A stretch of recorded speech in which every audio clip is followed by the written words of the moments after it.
2020년 올해 1월입니다. 저는 두바이를 찾았습니다. 두바이 날씨는 좋고 바람 시원하게 불고 아주 기분 좋은 날이었습니다.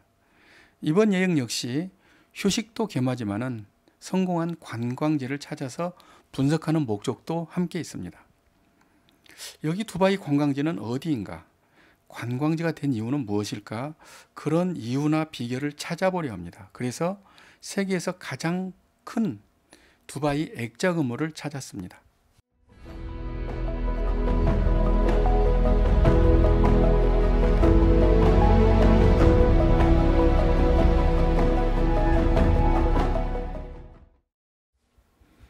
두바이 액자 건물은 두바이 프레임이라고도 합니다. 최근 떠오르는 관광지 중에서 가장 이슈가 된 그런 장소입니다. 이 두바이 프레임은 보시는 것처럼 금으로 된 거대한 액자처럼 된 건물입니다. 여기에 연간 약 200만 명의 관광객이 방문한다고 합니다.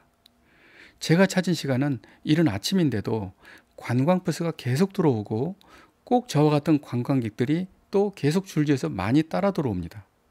사람이 많이 찾아온다는 것은 일단 관광지로서는 성공했다고 말할 수가 있습니다. 건물의 크기는 세로 150m, 가로 93m 규모의 거대한 직사각형 건물입니다. 액자가 일반적으로 황금 비율을 유지합니다. 그래서 여기서도 1대 1.618의 황금 비율을 지켜서 건축하였습니다. 여기에는 두바이 시내를 한눈에 내려다볼 수 있는 전망대가 있습니다. 구조는 두 개의 큰 수직타워와 이것을 연결하는 유리다리를 통해서 연결된 전망대입니다. 장소는 두바이 자빌 파크이며 2018년 1월에 완공되었습니다. 건축가는 페르난도 도니스가 설계한 작품인데 참 신기한 것은 두바이에서 이 설계를 무단으로 사용해서 이 설계자랑 소송 중이라고 합니다.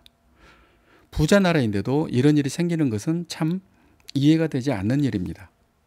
이곳 전망대에는 두바이의 과거와 미래를 동시에 볼 수 있게 하였습니다.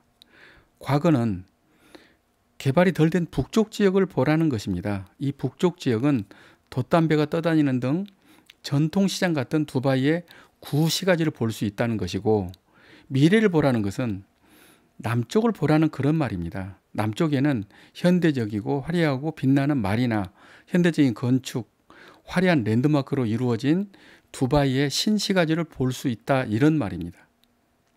이 부분은 우리나라의 강남과 강북처럼 개발이 비교적 잘 된 것과 비교적 낙후된 것을 동시에 볼 수 있다는 그런 말인데, 일종의 스토리텔링처럼 그렇게 느껴도 될 것 같습니다.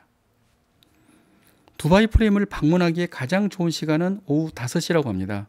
5시는 햇빛이 아직 많이 남아 있어서 낮 조망을 충분히 볼 수 있고, 이후로 곧 어두워지면 야간 경관까지 볼 수 있다는 그런 장점이 있다고 합니다. 건물 전체 외벽은 황금색입니다.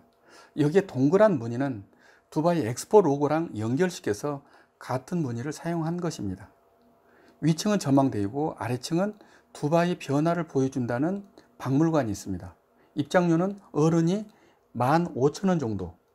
여기서 조금 특별한 것은 150m 전망대 높이에서 투명한 유리 바닥이 설치해서 발 아래 풍경을 보게 해서 조금 무섭게 한다는 것이 특징입니다. 이것은 중국 장가계에 설치된 300m 높이의 유리 다리의 공포와 비교가 될까요? 이것은 아마 흉내내기에 지나지 않았습니다. 그래도 그런대로 유리 다리는 역할을 했습니다. 그리고 막상 볼 것 없습니다. 창밖 풍경을 몇 번 보다가 또 두리번거리면은 양쪽에 몇 개 미디어가 설치돼서 거기를 잠깐 쳐다보고, 또 할 일이 없어서 유리 바닥을 몇 번 또 무서운 척 하면서 왔다 갔다 하면은 그냥 내려가고 싶습니다.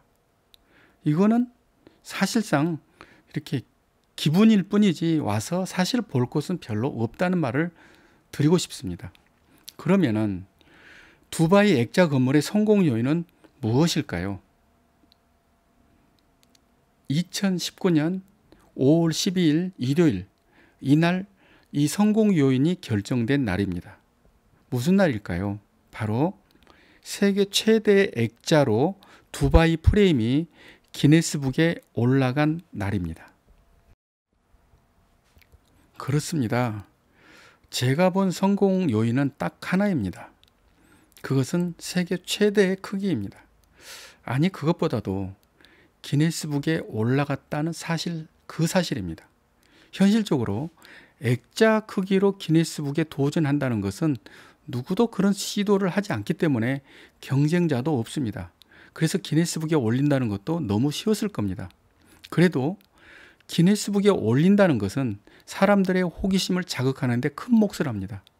이 건물의 건축비는 한화 486억 원이라고 하는데 그 정도라면은 가격 대비 얻는 효과는 아주 좋았던 것이 아닌가 하는 생각이 듭니다. 오늘의 결론입니다. 기왕 관광지를 만들려면은 기네스북에 도전한다고 하는 정도는 해야 된다는 생각입니다. 그래야 사람들이 쳐다보기라도 하는 것 같습니다. 이상 예술제국을 꿈꾸는 작가 이철이었습니다.